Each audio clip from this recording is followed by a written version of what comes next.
नमस्कार, मैं हिमांशी अरोड़ा। स्वागत है आप सभी का ये एनबी न्यूज में। साल तो एक है, या यूं कहें कि एक साल भी नहीं है पूरा पूरा, लेकिन चुनौतियां अनेक है। उत्तराखंड में सीएम तो नहीं है, लेकिन पुरानी समस्याएं हैं। वो निपटते इससे कैसे हैं, ये सबसे बड़ा सवाल है। आज का मुद्दा यही है। बीजेपी विधायकों के बीच पनपे असंतोष और सत्ता विरोधी लहर को काबू करने के लिए पार्टी हाईकमान ने मुख्यमंत्री तो बदल दिया है। त्रिवेंद्र सिंह रावत की जगह तीरथ सिंह रावत के हाथों सत्ता की कमान सौंप दी गई है। बीजेपी ने राज्य में भले ही सीएम का चेहरा तो दे दिया हो, लेकिन ऐसा भी नहीं है कि इससे पार्टी के लिए आगे की राह आसान हो जाएगी। उत्तराखंड में अगले साल विधानसभा चुनाव होने हैं। ऐसे में मुख्यमंत्री की कुर्सी पर विराजमान हुए तीरथ सिंह रावत के सामने सरकार की छवि सुधारने, पार्टी को एकजुट रखने और सबके साथ लेकर चलने के साथ साथ कार्यकर्ताओं में उत्साह भरने जैसी चुनौतियां खड़ी हैं, जिसके लिए उनके पास महज 300 से भी दिन कम है। ऐसे में देखना होगा कि वो इन सारी चुनौतियों से कैसे निपटते हैं। उत्तराखंड में नए सीएम बनाने के पीछे पार्टी पर्यवेक्षकों ने अपनी एक रिपोर्ट में यह बताया कि त्रिवेंद्र सिंह रावत चेहरे पर चुनाव लड़ने से हार की आशंका है।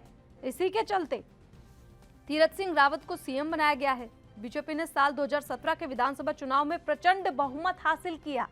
ऐसे में तीरथ सिंह रावत के सामने 2022 में होने वाले चुनावी समर में ऐसा ही प्रदर्शन दोहराने की चुनौती है, जबकि उत्तराखंड की सत्ता हर 5 साल पर बदल जाती है।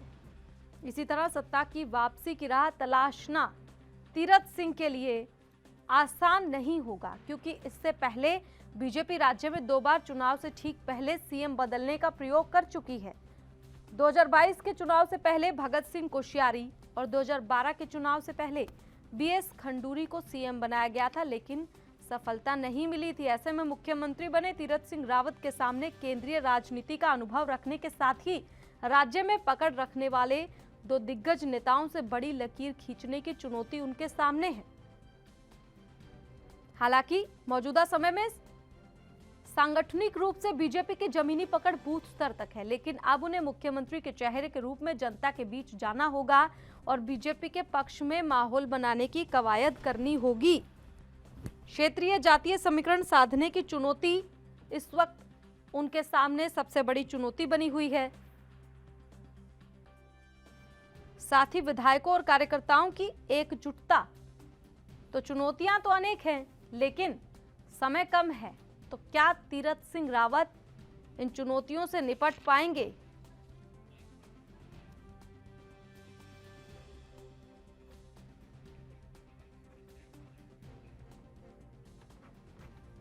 और इसी मुद्दे पर आज चर्चा करेंगे। कांग्रेस से हमारे साथ लखपत बटोला जुड़ गए। सबसे पहले आपका स्वागत है लखपत जी। सीधा आपसे जानना चाहेंगे, सीएम तो भले ही उत्तराखंड में बदल दिया गया, लेकिन क्या लगता है बीजेपी की आगे की राह आसान हुई है कि और मुश्किल हुई है? देखिए, बीजेपी का केवल चेहरा बदलने से क्या बीजेपी के पाप धुल जाएंगे? जिस तरह से उन्होंने 4 साल में इस प्रदेश को गर्त में ले जाने का काम किया है, इस प्रदेश को देश के सबसे पिछड़े राज्यों में ले जाने का जो श्रेय है वो बीजेपी से क्या छिन जाएगा? मैं आपसे एक बात कहना चाह रहा हूँ। मैं माननीय मुख्यमंत्री जो नए मुख्यमंत्री बने हैं तीरथ सिंह रावत जी, उनको बहुत बहुत बधाई देना चाहता हूँ, शुभकामनाएं देना चाहता हूँ। उम्मीद भी करता हूँ कि प्रदेश के हित में, यहाँ के जनता के हित में, जिस जनता ने डबल इंजन की सरकार को 2/3 से ज्यादा बहुमत दिया था, वो इस प्रदेश के हित में कुछ काम करे, कुछ विकास के काम करें, ये मैं उम्मीद करता हूँ। लेकिन आप जानते हैं कि तीरथ सिंह के नेतृत्व को 2017-15 में इन्होंने नकार दिया था। उन्होंने कहा था कि मुख्यमंत्री जो हमारे प्रदेश अध्यक्ष हैं तत्कालीन तीरथ सिंह रावत, इनके नेतृत्व में विधानसभा के चुनाव में नहीं जा सकता है। इनके नेतृत्व पे वो प्रश्न पहले उठा चुकी है भाजपा। हेलो जी लखपत जी, आपकी जी, मैं आपसे इन्हीं बातों पे कहना चाह रहा हूं कि आप जानते हैं कि 2017-15 में जब इन्हें प्रदेश अध्यक्ष हटाया गया था, तो तभी इनके नेतृत्व में प्रश्न उठाया गया था कि इनके तीरथ सिंह रावत जी के नेतृत्व में विधानसभा चुनाव नहीं लड़े जाएंगे। और मैं आपसे एक बात कह सकता हूं, दूसरी बात कि माननीय मुख्यमंत्री जी को और बीजेपी को, पूरी बीजेपी को जवाब देना पड़ेगा कि 4 साल तक इन्होंने जिस मुख्यमंत्री को, कांग्रेस जिस मुख्यमंत्री को कह रही थी कि इनके नेतृत्व में प्रदेश पीछे की ओर जा रहा है, लगातार यहाँ पे बेरोजगारी से लेकर बिजली, पानी, सड़क से लेकर सारी चीजों में प्रदेश देश के अन्य राज्यों से पिछड़ता जा रहा है। आज इनके केंद्रीय नेतृत्व ने उसको माना है, इनके विधायकों ने, मंत्रियों ने, इनके संगठन ने माना है। क्या ये क्षमा मांगेंगे इस प्रदेश से, माफी मांगेंगे? और क्या 4 साल जो इस प्रदेश में इन्होंने पीछे ले जाने का काम किया है, क्या उसको ये आगे भर पाएंगे, ये बड़ा सवाल है। बिल्कुल, इन तमाम सवालों के जवाब आपके जो सवाल हैं वो भी पूछेंगे। फिलहाल बात करें विकास की, तो उत्तराखंड के विकास में 4 साल तक पहले त्रिवेंद्र सिंह रावत और अब 1 साल से भी कम वक्त है, लेकिन चुनौतियां बहुत सारी, क्या लगता है निपट पाएंगे? देखिए, आप जानते हैं पिछले 3 दिन पहले जो कैग की रिपोर्ट आई है माननीय मुख्यमंत्री जी के पास, स्वास्थ्य विभाग था, उसमें उत्तराखंड 27वें राज्य के रूप में आया। देश में सबसे पिछड़ी राज्यों में हुआ है। शिक्षा में वही हाल है, बेरोजगारी में एनएसओ का रिपोर्ट कहती है कि उत्तराखंड 63% बेरोजगारी पे सबसे चरम पहले नंबर पे। ये सारी चीजें जो है मैं आपसे कह सकता हूँ, 597 स्कूलों को इन्होंने बंद करने का काम किया। ये प्रदेश को जो ये पीछे धकेलने का इन्होंने काम किया महत्वपूर्ण। आप एक चीज समझ लीजिएगा कि इस प्रदेश के 125 करोड़ लोगों के साथ जिस तरह से इन्होंने विधानसभा के सत्र को, वो भी बजट सत्र को आनंद फानंद में खत्म करके जिस तरह से सीएम बदलने का काम किया, 4 दिन रुक जाते, विधानसभा का सत्र चलने देते। दूसरी बात, इन्होंने कई लगभग 10 करोड़ रुपए की जो बुके छापी है 4 साल बेमिसाल, और जिस तरह से इन्होंने पूरे प्रदेश में पोस्टर बैनर लगाए हैं, इस प्रदेश का खून पसीने की कमाई को इन्होंने जो अपने प्रचार प्रसार में खर्चा किया है, उसका जवाब कौन देगा, उसका हिसाब कौन देगा? ये तो इन्हें बताना पड़ेगा। इन्हें अपना मुख्यमंत्री बदल दिया है, क्या लगता है कांग्रेस को इससे कितना फायदा होगा आगे वाले चुनाव में? मैं आपसे एक बात कह सकता हूं, कांग्रेस के फायदा नुकसान से महत्वपूर्ण ये होता है कि जिस सरकार को जनता ने बड़ी उम्मीदों के साथ चुना था, कांग्रेस ने 1 साल की ऐसा सरकार को, त्रिवेंद्र सिंह रावत की सरकार को भी देखने का काम किया। हमने 1 साल के बाद ही कह दिया था, आकलन करने के बाद, कि महोदय आप प्रदेश के साथ खिलवाड़ करें, प्रदेश की जनता के साथ, प्रदेश के नौजवान के साथ, प्रदेश की शिक्षा स्वास्थ्य के साथ खिलवाड़ कर रहे।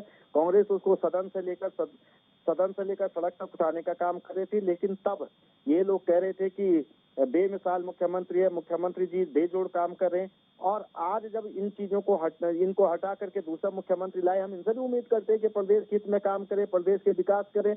लेकिन मुझे नहीं लगता है कि, क्योंकि संशय इस बात से होता है कि आप समझ सकते हैं प्रदेश अध्यक्ष के रूप में भाजपा खुद इन पे आप विश्वास जता चुकी है, और 2017 के चुनाव में भाजपा ने इन्हें विधानसभा की टिकट देने से भी बरसा कतरा रही थी।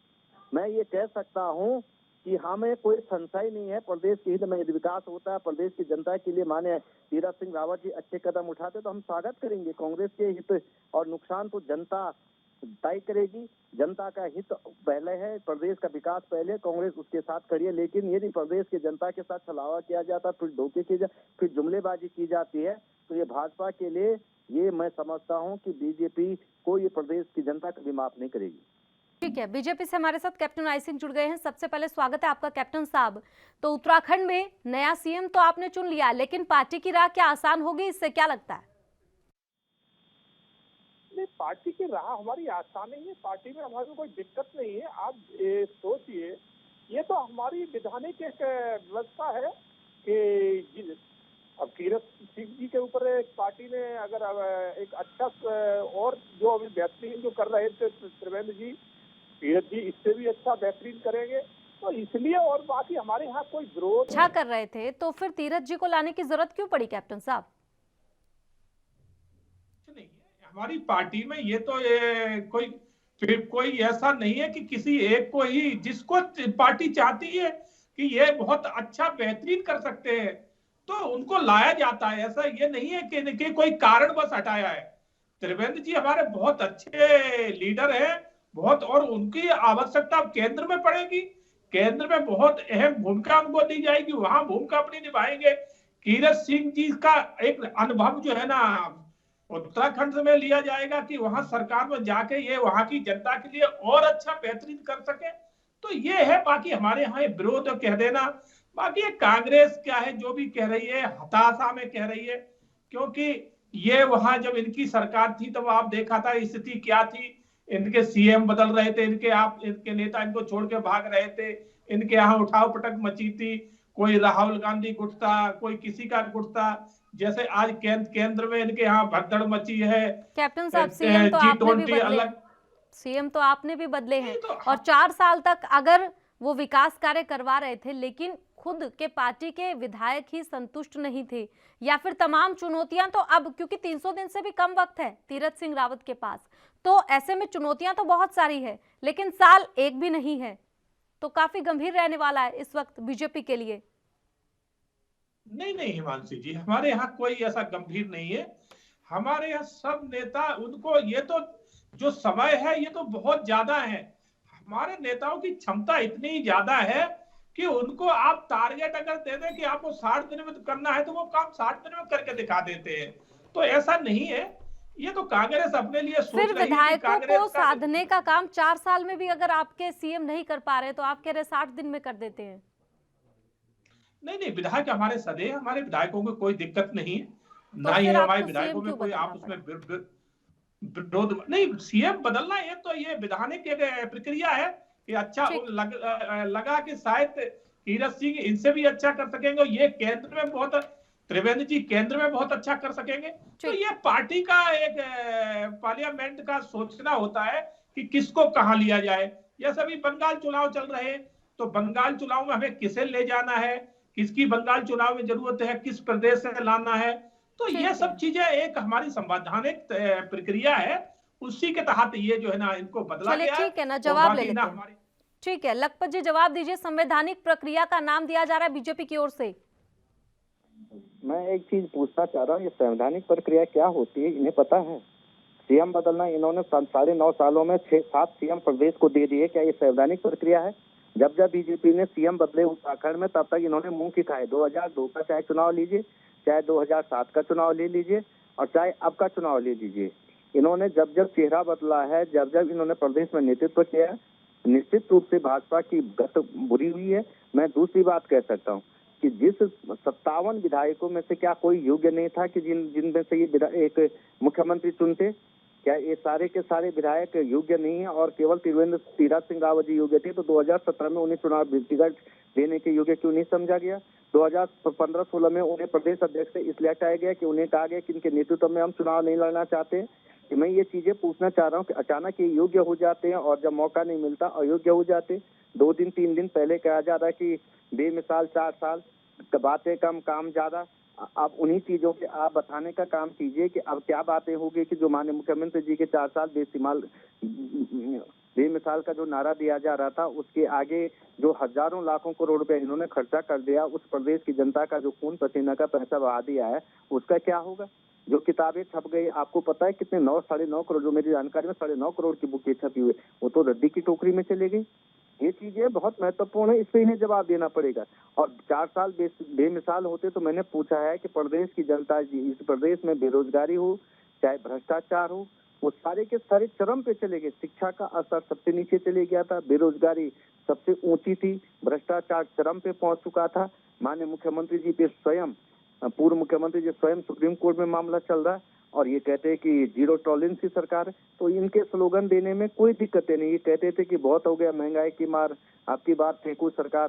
तो अब जो ये फेंकने का काम करें, इससे चलने वाला नहीं, लोग समझ चुके हैं। और जो मैं आपसे कह सकता हूँ, ये निश्चित रूप से कि प्रदेश की जनता समझे, मुखौटा बदलने से कुछ नहीं, इनका चाल चल चलन एक जैसा है और वो जनता इनको 2022 में सबक सिखाएगी। मैं तीरथ सिंह रावत जी को पुनः बहुत सारी शुभकामनाएं देना चाहता हूं। अभी मैं उन पे किसी प्रकार का लाछन नहीं लगाना चाहता हूं, क्योंकि उन्हें मौका मिलना चाहिए 2-3 दिन, लेकिन मौका कहां से मिलेगा?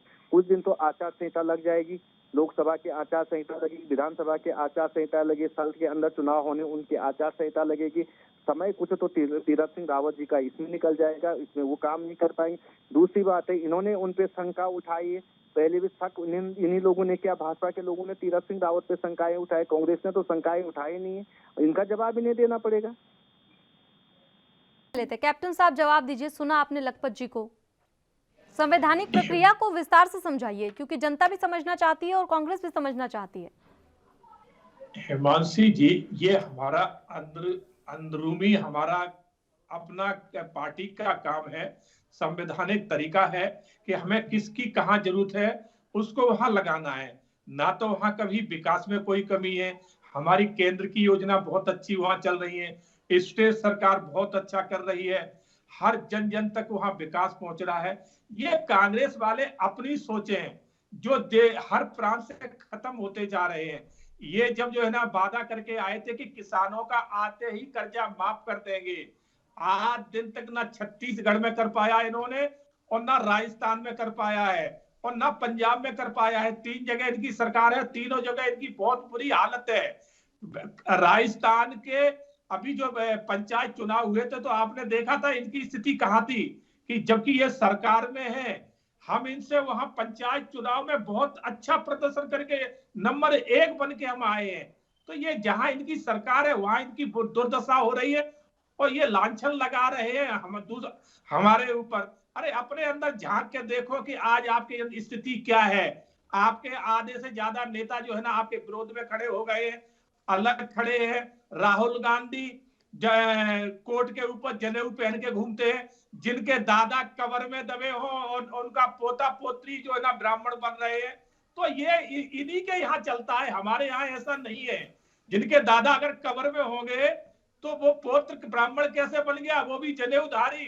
और जनेऊ पहनते हैं तो कोट के ऊपर पहनते हैं। ठीक है, देखिए अगर बीजेपी पर सवाल उठता है तो बीजेपी कह देती है हमारा अंदरूनी मामला है, कांग्रेस पर सवाल उठे तो कांग्रेस का अंदरूनी मामला है। लेकिन जनता परेशान है इसमें, क्योंकि जनता को मतदान के लिए तो बुला लिया जाता है कि आप मतदान देकर जाइए, लेकिन जब भी कोई सवाल पूछने की बारी आती है चाहे बीजेपी या कांग्रेस से, दोनों अंदरूनी मामला कह के साइड हो जाती है। फिलहाल सवाल ये है कैप्टन साहब कि पिछले रिकॉर्ड की अगर बात करें, जब भी सीएम बदला गया बीजेपी की ओर से तो प्रदर्शन अच्छा नहीं रहा है, फिर से रिस्क बीजेपी ने लिया है। नहीं हिमांशी जी, हमारे यहाँ कोई दिक्कत नहीं है। हमारे यहाँ त्रिवेंद्र जी बहुत अच्छा काम कार्य कर रहे थे, बहुत अच्छी सरकार चल रहे थे, विकास कार्य पूर्ण रूप से हो रहे थे। और अब जो है ना तीरथ जी आए, हो सक 4 साल बाद ही तीरथ जी क्यों आए? लेकिन तीरथ जी के पास तो समय नहीं है ना विकास करने के लिए। देखिए नहीं, विकास तो हो रहा है। विकास तो पूरी सरकार, स्टेट की और केंद्र की दोनों सरकार मिलकर कर रही है। विकास उनको कोई अलग से नहीं करना है, वो तो एक हमारे एक क्या है वो होते हैं स्तंभ कि इनको बना के बैठाया जाएगा। बाकी पूरी पार्टी उसमें भागीदारी होती है, पूरी पार्टी काम मिलके करती है। कोई ऐसा नहीं कि सीएम अकेले काम करता है। चलिए बीजेपी ने जो रिस्क लिया है, क्या लगता है आपको जो रिस्क बीजेपी ने लिया है? क्योंकि पहले जब भी सीएम का चेहरा बदला गया है तो बीजेपी को हार ही का सामना करना पड़ा है, तो रिस्क एक बार फिर से बीजेपी ने लिया है। हिमांशी जी बिल्कुल नहीं, हम पूर्ण अगले चुनाव में फिर पूर्ण बहुमत से उत्तराखंड में आएंगे। अब अभी जो आए इससे भी ज्यादा आएंगे। कांग्रेस जो कह रही है ना, अब इनका तो वहां बिल्कुल सुपड़ा साफ है और अब की बार में एक आध सीट जो है वो भी नहीं आएगी। और मैं लखपत जी से एक सवाल जानना चाहूंगा, इन्हें क्लियर करना चाहिए मेरा सवाल कि राहुल गांधी अपने आप को ब्राह्मण कहते हैं, उनके दादा कब्र में दफनाए गए, तो राहुल गांधी ब्राह्मण कैसे हैं? ये फार्मूला हमें जरूर बताएं और ये जनता जानना चाहती है। चले ठीक है, लखपत जी आपके पास आना चाहूंगी। बीजेपी की ओर से सवाल पूछा गया, उसका जवाब भी आप दे सकते हैं। साथ ही क्या लगता है अब उत्तराखंड में बीजेपी तो साफ तौर पर कह रही है भले सीएम का नया चेहरा है, लेकिन नए चेहरे के साथ ही फिर से हम सत्ता में वापसी करेंगे। देखिए पहले मैं इनका जवाब दे देता हूँ। मैं एक बात कह सकता हूँ कि एक पार्टी ने यदि हिंदू धर्म को अपनाया है और उसने हिंदू धर्म को अपना के महात्मा गांधी ने जिस पार्टी को अपना बेटा माना हो, अपना धर्म पुत्र माना हो, इनको ऐतराज है क्या कोई हिंदू धर्म अपनाए? अरे तुम ऐसे हिंदू हो? महात्मा गांधी ने बिल्कुल नहीं माना, ये गलत झूठ बोल रहा है। आप प्रमाणित करिए इसका। एक पार्टी ने हिंदू धर्म को अपनाया, हिंदू धर्म में आस्था रखी है। सुन लीजिए, हिंदू धर्म सुन लीजिए, बीच में नहीं। हिंदू धर्म यदि किसी ने आस्था जताई है और आस्था जता के हिंदू धर्म में आया है तो आपको ऐतराज है क्या? आपको ऐतराज है कि कोई हिंदू धर्म न अपनाए? हिंदू धर्म नहीं, आपके बबोती है हिंदू धर्म। यदि किसी ने हिंदू धर्म अपनाया है, राहुल गांधी के पास 3 पासपोर्ट है अलग अलग धर्मों के। सुन लीजिए, 3 पासपोर्ट राहुल गांधी रखते हैं और अलग अलग धर्मों के रखते हैं। तो वो कौन से धर्म को मान रहे हैं, आप इसको क्लियर करें। अरे सवाल का जवाब सुन लीजिए। आप जिस बात को आप कह रहे हैं उसका जवाब सुन लीजिए। ये व्हाट्सएप फेसबुक का ज्ञान मत पढ़ाइए। और ये हिंदू धर्म सनातन धर्म इतना मजबूत है, ये तुम्हारी बपौती नहीं है किसी की। इसमें सबकी आस्था, यदि मैं तो गर्व करना चाहता हूँ इंदिरा गांधी पे कि एक पार्टी को उन्होंने हिंदू बनाया है और हिंदू धर्म पे आस्था जताई है और महात्मा गांधी जी ने उनको अपना पुत्र माना है। मैं पहली बात ये सुन लीजिए। दूसरी बात मैं आपसे कह जाता हूँ, कश्मीर के सबसे उच्च कुल के ब्राह्मण होते नेहरू। गांधी ने किसी को कुछ नहीं माना है, यही तो भ्रम फैलाया है आप लोगों ने। महात्मा गांधी ने कुछ नहीं माना है। अगर आपके पास कोई इसके सबूत है तो आप पेश करें कि ये महात्मा गांधी ने इनको गोद। आपको अभी तक आप कर नहीं पाए हैं, आप भ्रम फैला रहे हैं, लोगों को बेवकूफ बना रहे। यहाँ राहुल गांधी मंदिर जा रहे हैं और केरल में जाकर मंदिर में क्यों नहीं जा रहे? केरल में भी मंदिर में जाना चाहिए ना। यहाँ प्रियंका गांधी जब चुनाव आते हैं तो गंगा स्नान करने लगती है, मंदिरों में जाने लगती है, और जहां चुनाव खत्म हुए वही चर्च में चली जाती है। राहुल गांधी जब केरला जाते हैं तो केरला में मंदिर में क्यों नहीं जा रहे, इसका जवाब पूरी दुनिया जानना चाह रही है। यहाँ तो वो मंदिरों में जाते हैं, मगर केरल में जाके क्या होता है जो मंदिर में नहीं जा रहे, आप पता है इसका? ठीक है, लखपत जी जवाब देना चाहेंगे? सुन लीजिए, जिस तरह की भाषा, जिस तरह इनकी बीजेपी की हैसियत नहीं है कि राहुल गांधी सोनिया गांधी से सवाल पूछे। इनकी अभी इतनी हैसियत नहीं है जिस चीज पे। दूसरी बार इतिहास को पढ़िए। मैं अब बात आता हूँ उत्तराखंड की। बात उत्तराखंड पे हो रही है। उत्तराखंड पे मैं आपसे कह सकता हूँ कि मैंने कहा है कि मैं तीरथ जी पे कोई सवाल नहीं उठाना चाहता हूँ। मैं शुभकामनाएं देना चाहता हूँ कि प्रदेश के हित में काम हो, लेकिन जो सीएम खेला जा रहा है, जो प्रदेश में इन्होंने 9 साल में 7 सीएम देने का काम किया है, क्या यही इनका संवैधानिक व्यवस्था कहती है कि भाजपा की कौन सी संवैधानिक, हिंदुस्तान में किसी संवैधानिक व्यवस्था ने तो कहा नहीं। क्या विधानमंडल ने क्या सीएम को चुना है? यहाँ क्या विधानमंडल ने सीएम को हटाने का काम किया है? जो ये संवैधानिक प्रक्रिया तो विधानमंडल के अंदर से आएगी ना। ये पहली बात है। दूसरी बात मैं आपसे कह सकता हूँ कि हम देखेंगे कि भाजपा अच्छा काम करे।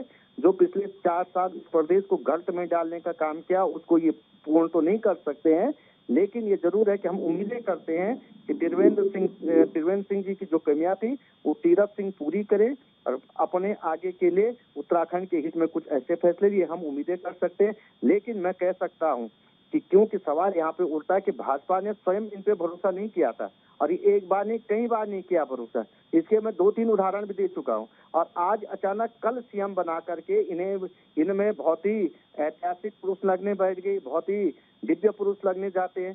तो ये महत्वपूर्ण है कि जिस व्यक्ति पे ये 2017 तक भरोसा नहीं कर रहे थे, उस व्यक्ति को कह रहे हैं आज विकास पुरुष है।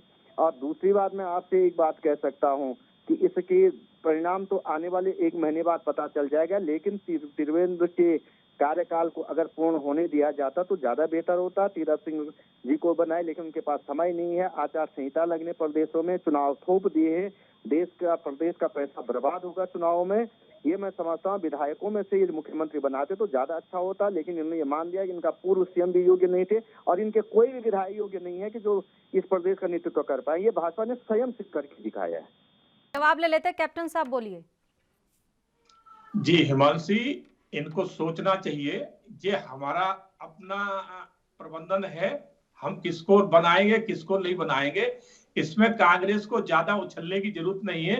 आप अपने घर को देखिए कि जो है ना, अभी तक आजाद आपके यहाँ सर्विस रहा थे, आज आजाद को उठा के बाहर फेंक दिया, और इनके सांसद अधीर रंजन कहते हैं कि वो शहादत देना चाहते हैं। हम शहादत देंगे नहीं देने नहीं देंगे। तो नए मंत्रिमंडल को लेकर भी रहस्य बना हुआ है। नए मंत्रिमंडल जो है वही रहेगा। ठीक है, मतलब पुराना ही रहेगा, नए मंत्री नहीं आ रहे, ये आप कह रहे हैं? नहीं, बिल्कुल जो मंत्रिमंडल है वो ही रहेगा। कोई एक आध की जरूरत पड़ेगी तो जो है ना उनको नया बनाया जाएगा, मगर ऐसा नहीं कि पूरा मंत्रिमंडल बदल दिया जाएगा, ऐसा नहीं है। कोई एक आध की अगर कहीं जरूरत पड़ती है कि इनको यहाँ बेहतर काम कर सकते हैं तो नया मंत्री लाया जाएगा, बाकी मंत्रिमंडल बदला नहीं जाएगा, जो है वही रहेगा। ठीक है, लेकिन आपके मुख्यमंत्री तो कह रहे हैं कि केंद्रीय नेतृत्व से बात करके उसके बाद बताया जाएगा। हाँ, वही मैं कह रहा हूं, केंद्रीय नेतृत्व का ही ये है कि पूरा मंत्रिमंडल नहीं हटाया जाएगा। कोई एक आध की नए की जरूरत पड़ेगी तो उसको लाया जाएगा, बिल्कुल लाया जाएगा अगर ऐसी जरूरत पड़ती है। चलिए ठीक है, लखपत जी आप नहीं कि पुराना मंत्रिमंडल पूरा बदल दिया जाएगा। ठीक है कैप्टन साहब। और कांग्रेस अपने घर में झांक के देखे, जो उनका खत्म हो चुका है, उनके नेता जो ना इतने पुराने नेता आज इन्होंने हाशिए पे डाल दिए हैं। राहुल प्रियंका अकेले जो है ना मंदिर भागे फिर रहे हैं।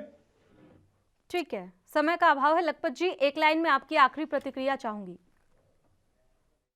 3 दिन पहले चिल्ला रहे थे कि सीएम यथावत रहेंगे, सीएम नहीं बदले जाएंगे। आज ये कह रहे कैबिनेट नहीं बदले जाएंगे। क्या इनको पूछा जा रहा है कैबिनेट में कौन लिया जाएगा नहीं लिया जाएगा? बात वही कही जो ऑथेंटिक हो। बातें इतनी बड़ी नहीं, कल कैबिनेट में 4 मंत्री बदल गए तो क्या आप जवाब देंगे, माफी मांगेंगे? पहली बात है। दूसरी बात, ये सवाल उठाते आडवाणी जी का कितना ये सम्मान करें, मुरली मोहन जी का कितना सम्मान करें, इन्होंने जसवंत सिंह का कितना सम्मान किया, ये बातें कहेंगे तो बड़ी हो जाएंगी। लेकिन मैं इन चीज, क्योंकि आप प्रदेश का मामला कांग्रेस इसलिए कहती है कि प्रदेश से जुड़ा हुआ मामला है, आप मान्यवर, हम आप पे सवाल नहीं उठाते आप क्या करें क्या नहीं। आपने प्रदेश अध्यक्ष बदला, हमने कुछ नहीं कहा। आप संगठन में क्या करते हैं हमने नहीं कहा, लेकिन सरकार का दायित्व जनता के प्रति होता है और कांग्रेस एक विपक्ष में होने की वजह से सरकार की कमियों को उजागर करने का काम विपक्ष का है। हम उस पर सवाल उठा रहे हैं, हम आप पे सवाल नहीं उठा रहे हैं। हम कैप्टन साहब पे सवाल नहीं उठा रहे हैं या किसी दूसरे पे, हम सरकार पे सवाल उठा रहे हैं और इसलिए प्रदेश का विकास अवरुद्ध हुआ, हम उस पर सवाल उठा रहे हैं। इसको आप समझने का प्रयास कीजिएगा। ठीक है, आप दोनों हमारे साथ जुड़े, आप दोनों का बहुत बहुत शुक्रिया। क्योंकि समय का अभाव है, बीजेपी और कांग्रेस एक दूसरे पर सवाल नहीं उठा रहे, लेकिन मीडिया सवाल जरूर उठा रहा है क्योंकि उसका काम यही है और जनता जवाब मांगेगी। अगर 4 साल एक सीएम रहे और उसके बाद 1 साल के लिए दूसरे सीएम लाए गए तो जनता सवाल पूछेगी और उसका जवाब देना बीजेपी को पड़ेगा। फिलहाल इस खास कार्यक्रम में इतना ही। आप देखते रहे एएनबी न्यूज। नमस्कार।